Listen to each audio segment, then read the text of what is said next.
পয়গম্বর, আমি হঠাৎ করে ব্যবসার উদ্দেশ্যে কয়েক বছরের জন্য বের হয়ে যাব। আমার বিবির গর্ভে একটা সন্তান আছে। আমি যা বাহির হওয়ার সময় আমি আমার বিবির নসিহত করে গেছি, বিবি শুনে নাও, যদি ছেলে সন্তান হয় দুনিয়ায় রাখবা, লালন পালন করবা, যদি মেয়ে সন্তান হয় দুনিয়ায় রাইখো না, জিন্দা দাফন করে দিও। ও পয়গম্বর, আমি চলে গেলাম। মার মন, মা তো নিজের হাতে মেয়ের জন্ম, মেয়ের জন্মদাত্রী সন্তান রে মৃত্যু দাফন দিতে পারে না। মা তো নিজের সন্তান রে দাফন করা সম্ভব হয় না। আমি চলে যাওয়ার পর আমার বিবির মাধ্যমে একটা মেয়ে সন্তান জন্ম নিছে, যে মেয়েটার নাম রাখছে জামিলা। এর মানে হলো পয়গম্বর তাকায় দেখেন আমার দামি দাহিয়ার মতো সুন্দর মানুষ আরবে কমে আছে। রাসূল বলছে, শোনো পৃথিবীর মানুষেরা শোনো, আমার দাহিয়া এত সুন্দর, এত সুন্দর, দাহিয়া কালবির সুরত দরিয়া জিব্রাইল যে কতবার আইছে আমি নিজেই বলতে পারি না। সুবহানাল্লাহ। এর মানে দাহিয়া মারাত্মক সুন্দর ছিল। দাহিয়া কালবির সুরত দরিয়া জিব্রাইল বারবার নবীর কাছে আইছে, নবী গো আমি দাহিয়া কি সুন্দর গো নবী, আমার চাইতে আরো সুন্দর। আমার মেয়েটারে আমার বিবি দাফন করতে পারে নাই। দীর্ঘ 6 বছর পরে ব্যবসা থেকে বাড়ি ফিরলাম। বাড়ি ফিরার পরে আমার বিবি আমার সাথে যা করা লাগে সব করেছে। 2-3 দিন পর্যন্ত আমার মেয়েটারে গোপন রাখছে, আমার কাছে বলে নাই। হঠাৎ করে আমার বিবি একদিন আমার মেয়েটা, সুন্দর মেয়েটারে সুন্দর নতুন নতুন জামা পরায়া আমার সামনে না দাঁড় করে দিছে। ও নবী, আমার মেয়ের চেহারাটা এত সুন্দর, মেয়ের চেহারাটার দিকে তাকায়া সব ভুলে গেলাম, সব ভুলে গেলাম। আমার মেয়েটা আমার আব্বু আব্বু করে যখন ডাক দেয় কলিজাটা আমার ঠান্ডা হয়ে যায়। ও নবী, আমার মেয়ের সামনে যখন থাকি মেয়ের প্রতি আমার বুক ভরা ভালোবাসা জন্মে যায়। কিন্তু নবী, ওই জাহিলিয়াতের যুগ, বর্বরতার যুগ, আমি যখন আমার বন্ধু সমাজে যাই, আমি যখন বন্ধু মহলে যায় দাঁড়ায়, তখন আমার বন্ধু বান্ধবরা আমার ধিক্কার দেয়, তুই মেয়ে সন্তানের বাবা, তুই মেয়ে সন্তানের বাবা। ও পয়গম্বর, বন্ধু বান্ধবদের কথা মনটা ফাঁসানো হয়ে যায়, মেয়ের দিকে তাকাইলে মনটা নরম হয়ে যায়। কিন্তু পয়গম্বর, জাহিলিয়াতের শক্তিটা বেশি থাকার কারণে আমার মনে কল্পনা আসলো মেরে ফেলবো, কিন্তু আমি কেমনে মারবো? আমার বিবি তো বাচ্চারে দেয় না। আমার বিবি আমার বাচ্চাটারে লইয়া কোথাও থেকে যাওয়ার জন্য আমার দেয় না। আমার বাচ্চার পিছন বিবি ছাড়ে না। আমার বিবির কাছে আমি একটা মিথ্যার বাহানা করলাম, বললাম বিবি বাচ্চাটা সাজায় দে, আমি আমার বাচ্চাটারে লইয়া বাচ্চার নানার বাড়িতে যাব, বাচ্চাটারে সাজায় দে। আমার বিবি চিন্তা করলো 7-8 বছর ধরে আমি আমার শ্বশুর বাড়ি যাই না, আমার শ্বশুর বাড়িতে যাব, বাচ্চারে নানার বাড়িতে নিয়ে যাব। আনন্দে আত্মারা হইয়া নতুন দেনে ফিন্দাইয়া নতুন করে সুন্দর করে সাজায়া আমার সাথে দিয়া দিছে। আমার মেয়ের অজান্তে আমি একটা কুদাল নিলাম, মেয়ের অজান্তে আমি রশি নিলাম, আমি আমার মেয়েটারে লইয়া বন পাতারে চললাম। ও পয়গম্বর, আমি যখন চটিয়াল ময়দানের জায়গায় আমার মেয়েটা আমার ডাক দেয় আর বলে, বাবা এই রাস্তায় তো নানার বাড়ি না, এই রাস্তায় তো নানার বাড়ি না। আমি আমার মায়ের সাথে যতদিন নানার বাড়িতে গেলাম এই রাস্তায় তো কোনোদিন যাই নাই গো বাবা। ও বাবা কোথায় যাও, কোথায় যাও? নবী, আমার মেয়েরে আমি সান্ত্বনা দিলাম, চটিয়াল ময়দানে গেলাম, আমার মেয়েটারে বললাম, মা তুমি খেলাধুলা করো। আমার মেয়েটা জল্লায় খেলাধুলা করতেছে, আমি আমার গর্ত করতেছি। ও নবী, আমার মেয়েটা বাবার প্রতি কি ভালোবাসা, একটু পরে পরে দৌড়ে আইসা আইসা বলে, ও বাবা গর্ত করবা তু মানুষ আল্লাহ না কেন, আরো মানুষ আনতা একা একা কেন কষ্ট করতেছো বাবা? ও বাবা গর্ত চটিয়াল ময়দানে কেন করতেছো? গর্ত লাগবে তু বাড়ির পাশেই করতা।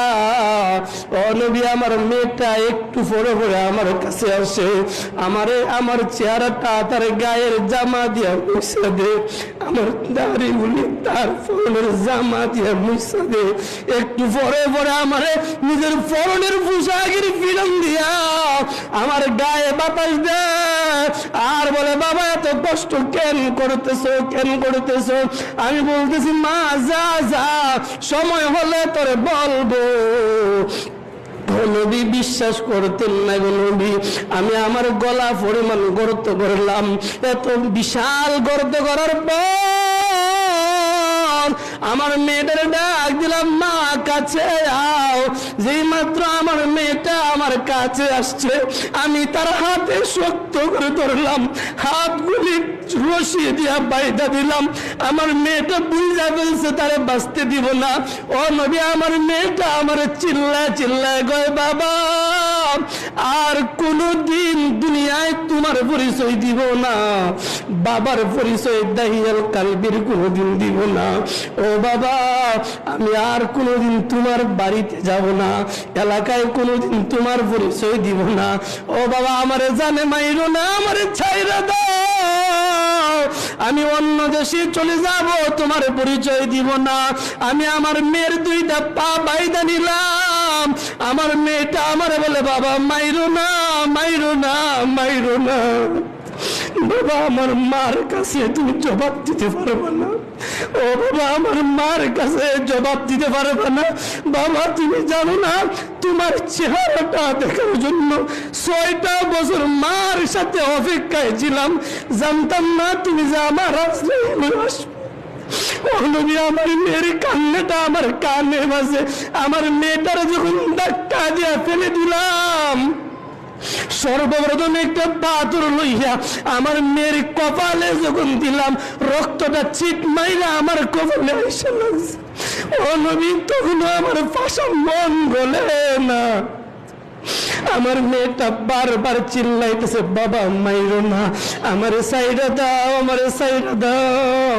ও বাবা আমি অন্য দেশে চলে যাব, তোমার পরিচয় দিব না। ও নবী আমার মেয়ে কান্দে, কান্না শুনি না।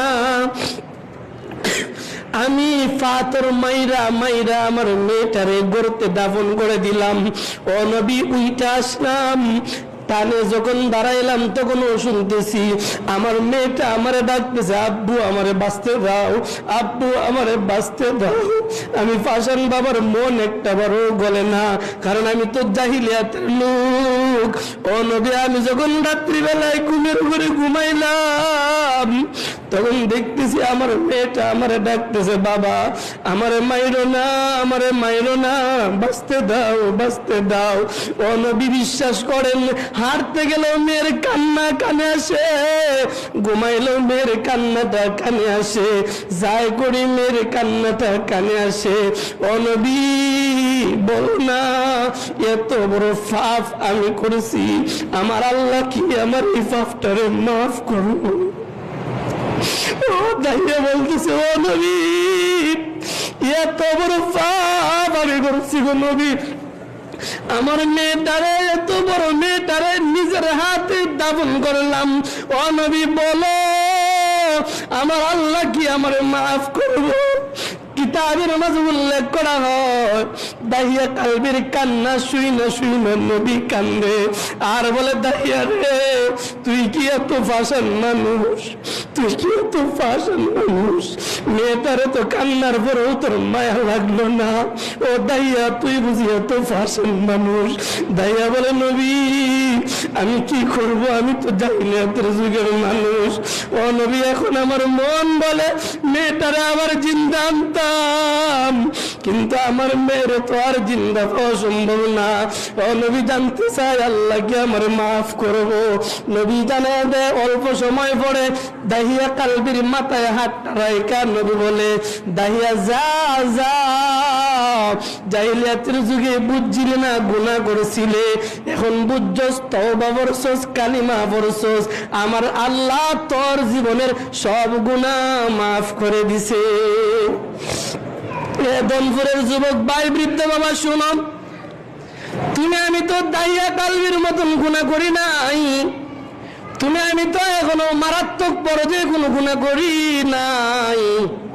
বিশ্বাস আছে, বুক ভরা আশা আছে, নবীর হাদিস থেকে আশা পাওয়া যায়, রহমতের দিন, মাগফিরাতের দিন, নাজাতের দিন যদি আল্লাহর কাছে নীরবে বৈশা এক ফোঁটা চোখের পানি ফালানো যায়, আশা আছে, বুক ভরা আশা আছে, যদি এমনি এমনি কাঁদতে পারো, আল্লাহ, আমার আল্লাহ আর একজনও নাই, তোমার বান্দার অভাব নাই, আমার তো দ্বিতীয় কোনো আল্লাহ নাই, তোমার তো বান্দার অভাব নাই, আমার তো দ্বিতীয় কোনো আল্লাহ নাই, আল্লাহ গো, তুমি মাফ না করলে তোমার কিচ্ছু আসে যায় না, আল্লাহ আমার তো উপায় নাই, উপায় নাই, আল্লাহ জীবনে কত গুনাহ করছি গো আল্লাহ, জীবন ভর নামাজ কাজা করছি, জীবন ভর রোজা ছাইড়া দিছি, জীবন ভর সুদ খাইছি, জীবন ভর ঘুষ খাইছি, জীবন ভর অন্যের হক নষ্ট করছি, জীবন ভর অন্যের সম্পদ আত্মসাৎ করছি,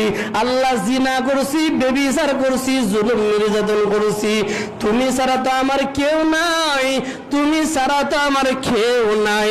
বুক ভরা আশা রাখতে পারি রে যুবক ভাই, বৃদ্ধ বাবা, ওই রহমতের দিনে মসজিদের কোনায় বৈশা অথবা বাড়িতে ঘরের কোনায় বৈশা, আল্লাহর আকাশের খালি জায়গায় বৈশা, নীরবে বৈশা এক ফোঁটা চোখের পানি ফালায়া দিবি, আল্লাহর কালাম সাক্ষী রেখে বলতে পারি, নবীর হাদিস সাক্ষী রেখে বলতে পারি, রহমতের দিনের উসিলায়, নবীর উসিলায় তোমার আমার চোখের পানিটা বাহির হওয়ার আগে আগে আল্লাহ জিন্দগির সব গুনাহ মাফ করে দিবে।